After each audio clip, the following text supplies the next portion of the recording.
So hi guys and welcome back to my channel. So today in this video I am going to show you how you can redeem your code in Microsoft Store. So for that first open Microsoft Store and then at the top right corner click to your profile, click to redeem code or gift cards. Okay, so now I have copied the code to my clipboard. Now I will paste it here.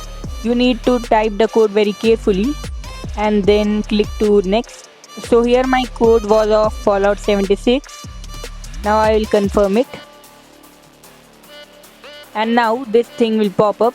You can install it now or you can install it later because the game will be saved in the account which you have redeemed the code. So now I will install this. And then if you go to your library, this Fallout 76 will be installing. So that's up for today guys, and if this video helps, so subscribe to my channel for more content like this.